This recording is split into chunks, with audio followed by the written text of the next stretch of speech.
भारत के सर्वोच्च नागरिक पुरस्कार पद्म विभूषण प्राप्त करने वाले रतन टाटा जी के जीवन के 7 महत्वपूर्ण लर्निंग के इस वीडियो को अंत तक जरूर देखिएगा, क्योंकि रतन टाटा जी के जीवन के कठिन समय में उन्होंने कैसे निर्णय लिए, चाहे वो इंडिका कार बनाने का निर्माण का समय हो, चाहे वो टाटा नैनो को बंद करने का समय हो, चाहे वो फोर्ड से मदद मांगने की जरूरत पड़ती हो, चाहे जैगुआर या लैंड रोवर का अधिग्रहण हुआ हो, या जब ताज होटल पर आतंकी हमला हुआ हो। टाटा कंपनी के प्रमुख व्यक्तियों के निधन पर लिए गए निर्णयों से क्या सीख मिलती है, ये जानने का मौका मिलेगा। अगर ये कहा जाए रतन टाटा के लिविंग संत हैं तो अतिशयोक्ति नहीं होगी, क्योंकि उन्होंने व्यवसाय एक संत की तरह किया। कई उद्योग तो उन्होंने भारत माता की सेवा के लिए लगाए।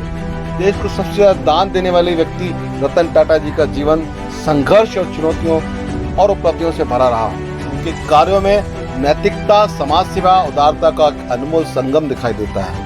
भारत का उद्योग जगत सदैव उनका ऋणी रहेगा। रतन टाटा जी ने अपने करियर के दौरान टाटा समूह में कई कंपनियों का नेतृत्व किया, जिनमें से Tata Motors, Tata steel, Tata consultancy services, Tata power, Tata chemical, Tata global beverages, Tata communication और समूचे टाटा समूह को अपने कार्यकाल के दौरान 40 गुना राजस्व और 50 गुना लाभ तक कमाने का कीर्तिमान स्थापित किया। मैं सतीश पत्रा पिछले 20 वर्षों से हजारों लोगों को बेहतर लाइफ और बिजनेस बिल्ड करने में सहयोग करता आया हूँ और आगे भी सहयोग करता रहूंगा।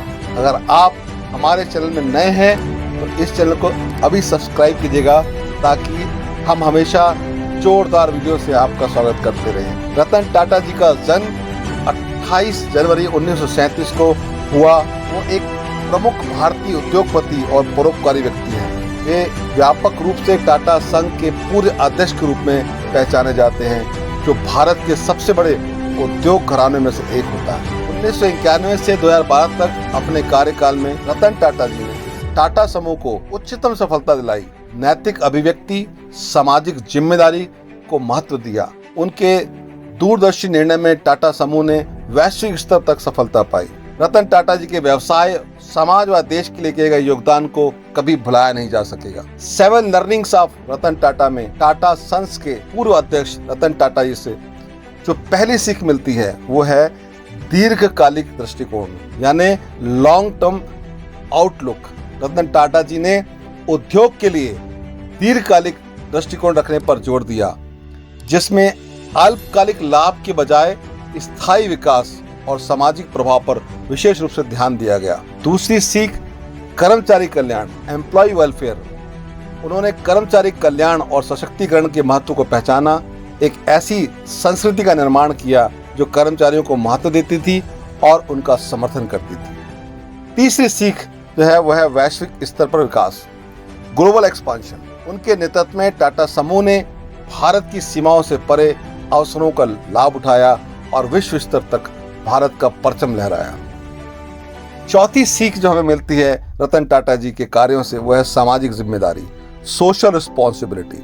रतन टाटा जी ने कारपोरेट सामाजिक जिम्मेदारी निभाई, सामाजिक मुद्दों को संबोधित करते हुए योगदान पर जोर दिया। पांचवी सीख है सोच समझकर जोखिम लेना, कॉन्शियस रिस्क टेकिंग।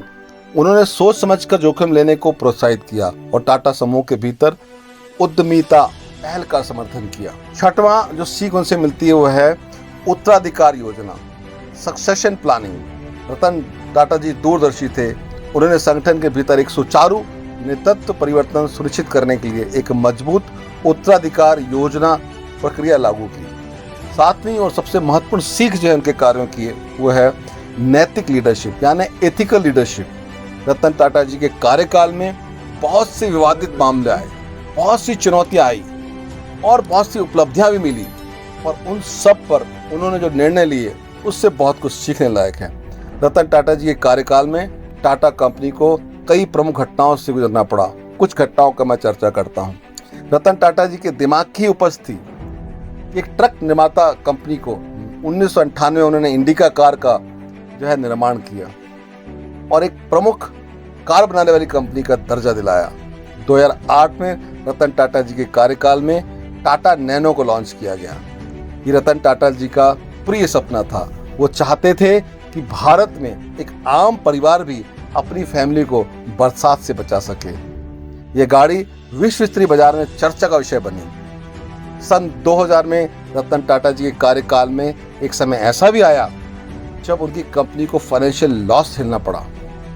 फोर्ड जैसी ब्रिटिश कंपनी के साथ उनको समझौता करना पड़ा, जिसमें रतन टाटा जी को अपमानित भी होना पड़ा। लेकिन जब रतन टाटा जी ने अपनी कार्यशैली में प्रभावशाली ढंग से बदलाव किए और 2008 में फोर्ड कंपनी को मुसीबत आई, तो रतन टाटा जी ने बिना बदले की भावना से एक जिम्मेदार दोस्त होते हुए उस फोर्ड कंपनी की मदद की। तब फोर्ड कंपनी ने कहा कि मैं टाटा कंपनी का एहसानमंद हूँ। 2008 में टाटा ने Jaguar and land rover car को खरीदा और विश्व स्तरीय लग्जरी वाहन उत्पाद करने में प्रवेश की शुरुआत की। टाटा समूह के होटल ताज पर 26/11 को हुए आतंकी हमले में आपातकाल की स्थिति में मारे गए लोगों के परिवार के साथ रतन टाटा जी कंधे से कंधा मिलाकर खड़े रहे और उनके इस योगदान को, जो उन्होंने परिवारों को आर्थिक सहायता की, इमोशनल सहायता की, से कोई कभी भुला नहीं सकेगा। उन्होंने सभी व्यापारिक सौदों में सत्यनिष्ठा और पारदर्शिता बनाए रखने एवं मजबूत नैतिक नेतृत्व का प्रदर्शन किया। एक बार फिर मैं रतन टाटा जी के बिजनेस जर्नी से हमें जो 7 बातें सीखने मिलती हैं उसको दोहराता हूँ। दीर्घकालिक दृष्टिकोण यानी लॉन्ग टर्म विजन। दूसरा, कर्मचारी कल्याण, एम्प्लॉय वेलफेयर। तीसरा, वैश्विक स्तर पर ग्लोबल एक्सपांशन। चौथा, सामाजिक जिम्मेदारी, सोशल रिस्पॉन्सिबिलिटीज। पांचवा, सोच समझकर जोखिम लेना, कॉन्शियस रिस्क टेकिंग। छठवां, उत्तराधिकार योजना यानी सक्सेशन प्लानिंग। सातवां, नैतिक leadership, ethical leadership. Ratan Tata जी के लर्निंग के इस वीडियो से निश्चित रूप से हमारे जीवन में सकारात्मक प्रभाव डाला होगा। रतन टाटा जी ने वास्तविक उद्यमिता और सफलता की जो परिभाषा दी है, उनकी विचारधारा समाज सेवा, प्रतिबद्धता और एक सच्चे लीडर की पहचान है। वे हमेशा बिना डरे संघर्ष के मैदान में डटे रहे। उनका जज्बा, संवेदनशीलता, टीम के साथ सहयोग करने की क्षमता हम सबको सफल और नैतिक उद्यमी बनाने के साथ साथ बेहतर जीवन के लिए प्रेरित करती रहेगी। आपको इस वीडियो में किस सीख ने ज़्यादा प्रभावित किया और आप आगे किस दिग्गज बिजनेसमैन की से सीख लेना चाहेंगे, अपने कमेंट्स में ज़रूर लिखिएगा। इस चैनल को सब्सक्राइब करना और लोगों को प्रमोट करना मत भूलिएगा। आपके सहयोग और सपोर्ट के लिए मैं सतीश बत्रा आपका हृदय से आभारी रहूँगा। धन्यवाद, धन्यवाद, धन्यवाद।